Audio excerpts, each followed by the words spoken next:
The illiterate of the 21st century is not going to be someone who cannot read nor write, but will be someone who cannot learn, unlearn, and relearn. Those were the words of the great American futurist and businessman, Alvin Toffler, in his landmark book, Future Shock, in 1970. Within the pages of those books, Toffler did not only deliver words, but his creativity, ingenuity, and vision allowed him also to deliver the future. A long time ago, when people finished from their vocational schools, technical colleges, universities, with licenses, degrees, and diplomas, they were guaranteed a career for a lifetime. But today, as time is fleeting, the lifespan, the half-life of most skills is depleting, and life-earned skills are becoming very ephemeral and transient, and often labor is expected to upgrade and to update, otherwise we can easily become obsolete.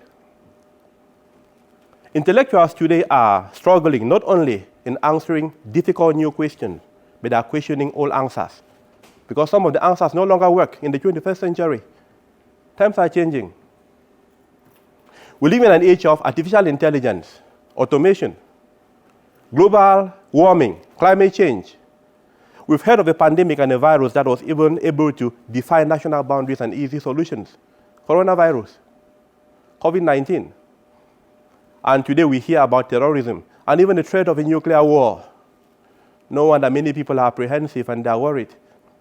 My dear friends, even though days are very difficult, they come with a lot of opportunities. It depends on where you look at. This morning when I was coming here, something happened to me which I want to share with you. I was able to talk to my mother. She's at the far corners of Africa. I just used my telephone, and I could see her. She smiled. I shared in her joy.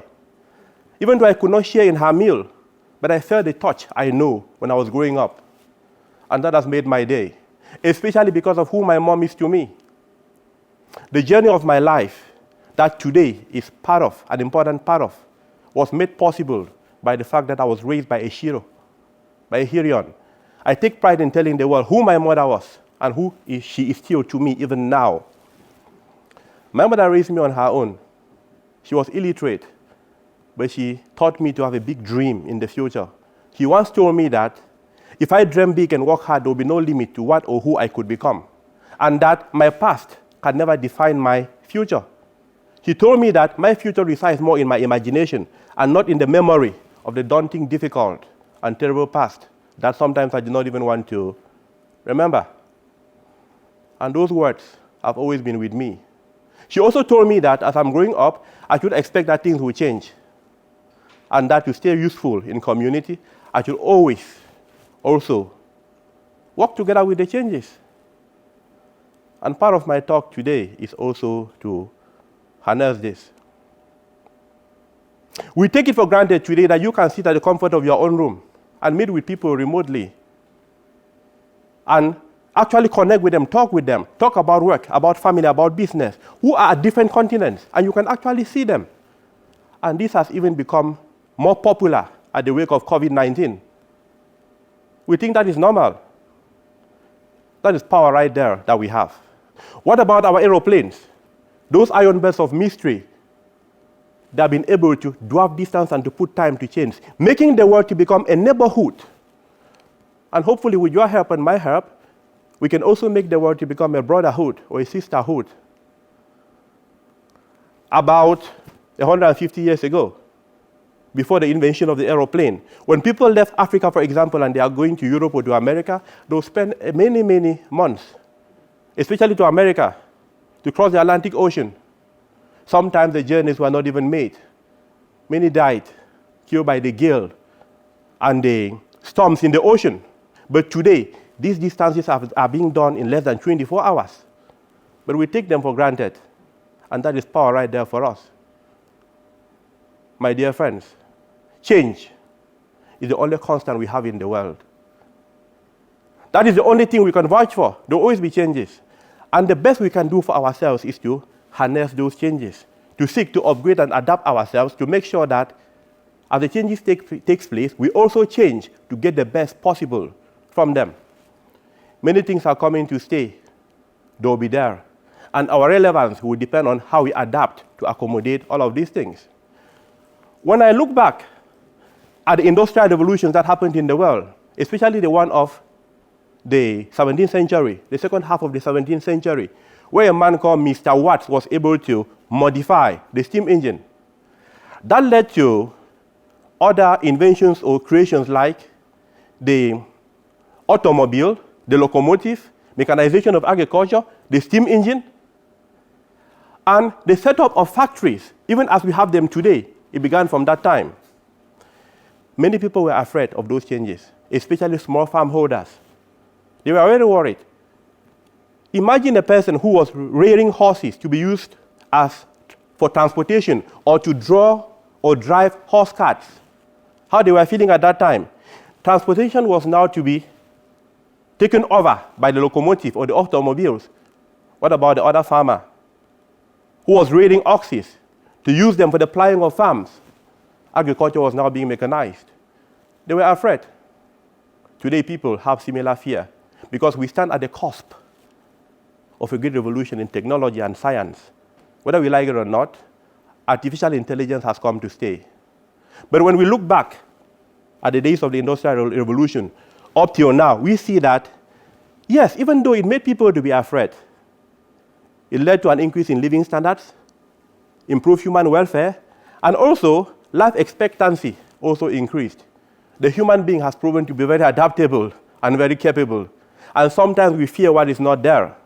Because we are unwilling to change, we blow our fears out of proportion. But there is always a way for us to go forward. A long time ago, there was a great biologist called Charles Darwin. In 1859, he wrote a book called The Origin of Species. In that book, Darwin said that the species that are going to survive are not the most intelligent, they're not the strongest, they're the most responsive to change. The most responsive to change. We had a very intelligent man, a theoretical physicist called Stephen Hawking. He said that intelligence in a human being is his ability to adapt to changes. And another great businessman and author called Peter Drucker said that in the 21st century, the most important skill to have is the skill of learning new skills. According to him, all other skills will be obsolete. All other skills will be obsolete.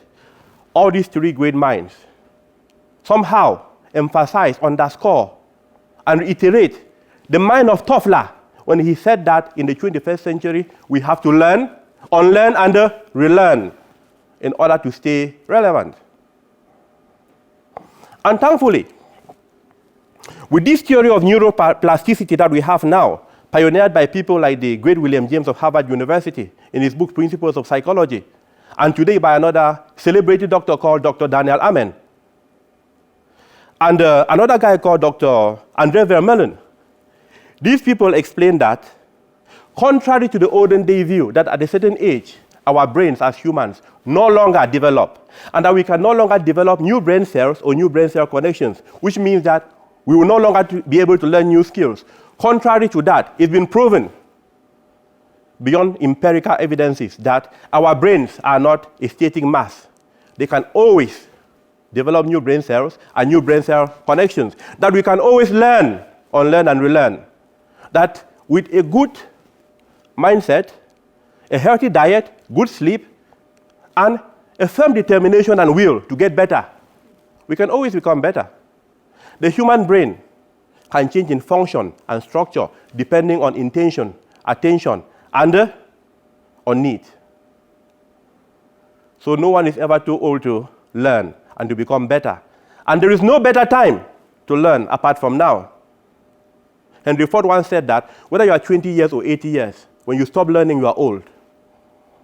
That was old age for him. It's not a number. It's what you are doing, and you are in control of what you are doing. Look at the little children. How many times do they attempt to stand up and walk? Countless times, but they never say that after 100 times, if I don't walk, I will not walk again. Now the challenge is for us to revisit our young ages and invite that enthusiasm, that gusto, that determination that will allow us to conquer the world no matter our ages and to live a more fulfilled, satisfied, and independent life. Imagine that just because you don't want to adapt to new changes. Whereas you are capable, you soon become obsolete and outdated.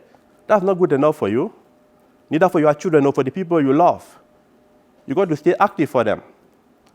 We don't need to be afraid of changes. They'll always be there. On the contrary, we should look for ways to harness what the changes bring for us. We should look for ways to build a beautiful, healthy synergy between our competencies and artificial intelligence, between our competencies and scientific capacity. When we do that, or we give allowance for that, we'll keep on getting better. And that is very possible. That's why we are humans, the controllers of the universe, the most intelligent species. Don't sit on your superpower, your mind or your intelligence. Open it and carry on. And take many people along with you.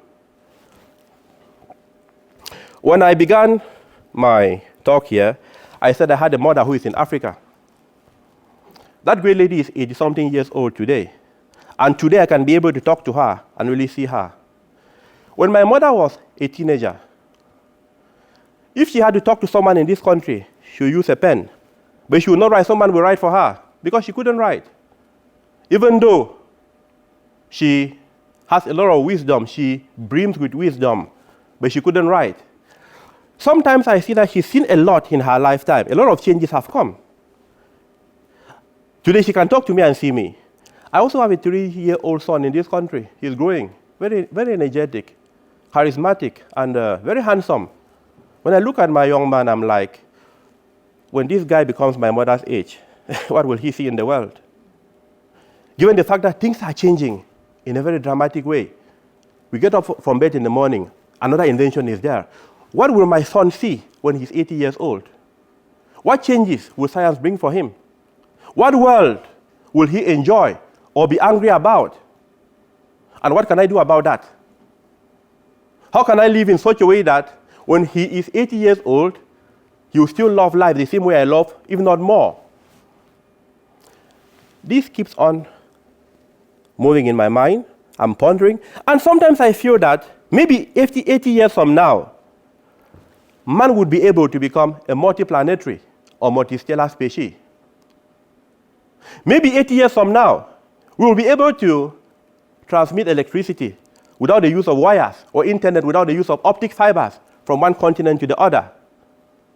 Maybe we'll be able to create some smart floating cities hovering in the upper atmosphere powered by the sun because of our ingenuity. Impossibility is just a word. A creative mind can birth new reality into existence. That's what I discovered. Frank Kafka said that when we sufficiently desire something, we create it, even as human beings. Maybe 80 years from now, we'll be able to end poverty, eradicate disease, and even kill all forms of hunger. Maybe we'll win the fight against climate change and global warming, and green energy shall be the order of the day.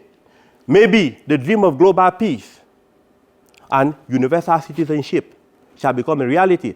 And we as human beings shall ultimately see that we are not supposed to be enemies, but brothers and sisters, and head towards the future as one people. The word is we here, we the people. Well, all these were conditional things passing through my mind. I don't know what will happen, but I wish the best for the world.